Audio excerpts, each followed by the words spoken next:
আমাদের শরীর কিন্তু একটা অবিশ্বাস্য জটিল যন্ত্র, তাই না? আর এর ভেতরেই অনবরত ঘটে চলেছে জীবন তৈরির মতো সব অসাধারণ ঘটনা। তো আজ আমরা ঠিক এরকমই এক প্রক্রিয়ার একেবারে কেন্দ্রবিন্দুতে যাব, মানব ডিম্বাণু কোষের সেই আশ্চর্য জগৎটা একটু ঘুরে দেখব। চলুন এই জৈবিক নকশার গভীরে গিয়ে দেখি কি লুকিয়ে আছে সেখানে। প্রশ্নটা ভাবলেই কিন্তু অবাক লাগে, তাই না? একটা কোষের যাত্রা যা শুরু হচ্ছে মাতৃগর্ভে, তারপর বছরের পর বছর ধরে সে অপেক্ষা করছে, আর তারপর হঠাৎ একদিন নতুন জীবন তৈরির সম্ভাবনা নিয়ে জেগে উঠছে। এই পুরো সফরটা, এর প্রত্যেকটা ধাপ সত্যি চমকে দেওয়ার মতো। তো আমাদের গল্পটা শুরু হচ্ছে একদম গোড়া থেকে। এই পর্বটার নাম হল উজেনেসিস, মানে ডিম্বাণু তৈরির প্রক্রিয়া। চলুন দেখি কিভাবে একটা সাধারণ কোষ থেকে ধাপে ধাপে তৈরি হয় জীবনের বীজ, মানে ডিম্বাণু। এই যে ছবিটা আমরা দেখতে পাচ্ছি, এটাই হলো আমাদের আজকের আলোচনার রোড ম্যাপ। এখানে একদম ভ্রূণ অবস্থা থেকে শুরু করে বয়ঃসন্ধি আর তারপর পূর্ণবয়স্ক জীবন পর্যন্ত একটা ডিম্বাণু কোষের রূপান্তরের প্রত্যেকটা পর্যায় খুব সুন্দর করে দেখানো হয়েছে। আর এই টাইমলাইনটা আমার মতে এটাই সবচেয়ে অবাক করার মতো একটা ব্যাপার। একবার ভেবে দেখুন তো, যে কোষটা থেকে একদিন নতুন জীবন তৈরি হতে পারে, সেটার জন্ম হচ্ছে মাতৃগর্ভে থাকতেই। তারপর কি হচ্ছে? জন্মের সময় পুরো ব্যাপারটা একদম পজ হয়ে যাচ্ছে। আর তারপর এক দশকেরও বেশি সময় পর বয়ঃসন্ধিকালে গিয়ে আবার প্লে হচ্ছে। প্রকৃতির কি নিরাপদ ধৈর্য আর কি নিখুঁত প্ল্যানিং! একদম শুরুতে এই যে প্রাইমারি ওসাইট বা প্রাথমিক ডিম্বাণুকোষ, এর মধ্যে থাকে ৪৬টা ক্রোমোজোম, ঠিক যেমনটা আমাদের শরীরের অন্য সব সাধারণ কোষে থাকে আর কি। এখান থেকে কিন্তু আসল বিভাজনের খেলাটা শুরু হয়। আচ্ছা, এই স্লাইডটা কিন্তু খুব গুরুত্বপূর্ণ। এখানে একটা বিরাট পরিবর্তন ঘটছে। প্রাইমারি ওসাইট, মানে যেটা ৪৬টা ক্রোমোজোম নিয়ে যাত্রা শুরু করেছিল, সেটা প্রথম মায়োটিক বিভাজনের পর হয়ে যাচ্ছে সেকেন্ডারি ওসাইট। আর আসল ম্যাজিকটা কোথায় জানেন? ক্রোমোজোমের সংখ্যায়।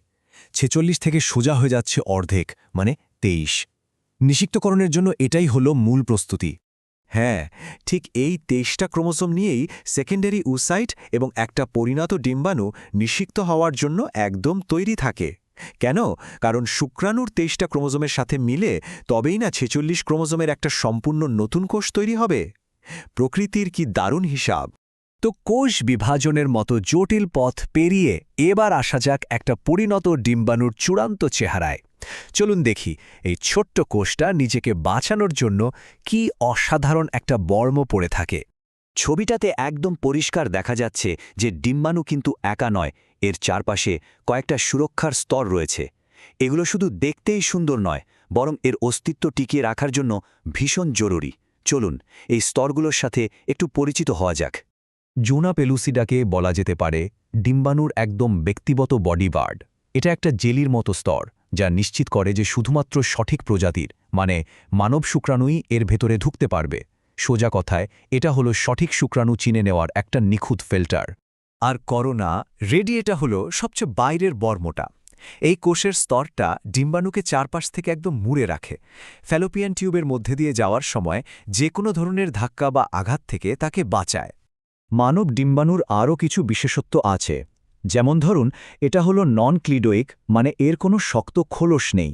আর এটা অ্যালেসিথাল, মানে এতে পাখির ডিমের মতো বিশাল কুসুম থাকে না।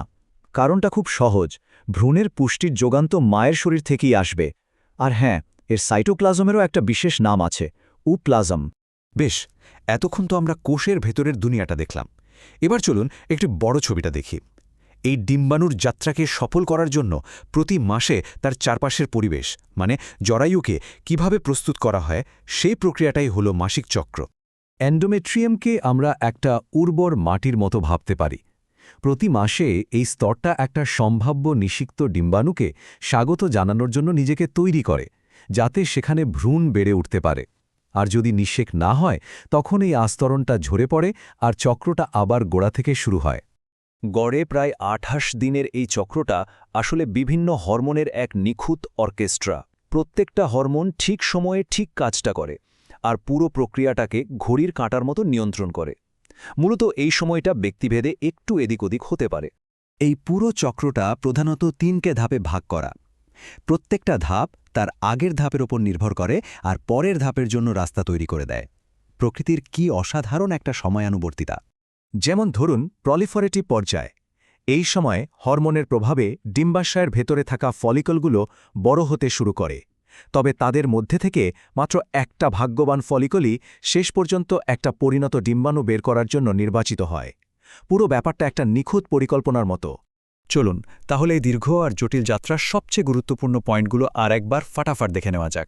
তাহলে সারসংক্ষেপটা কি দাঁড়ালো? মাতৃগর্ভে শুরু হওয়া একটা কোষের যাত্রা, যা নিজের ক্রোমোজোমের সংখ্যা অর্ধেক করে ফেলে, নিজেকে রক্ষা করার জন্য বর্ম তৈরি করে, আর মাসিক চক্রের তৈরি করা উর্বর জমিতে নতুন জীবন তৈরির জন্য অপেক্ষা করতে থাকে।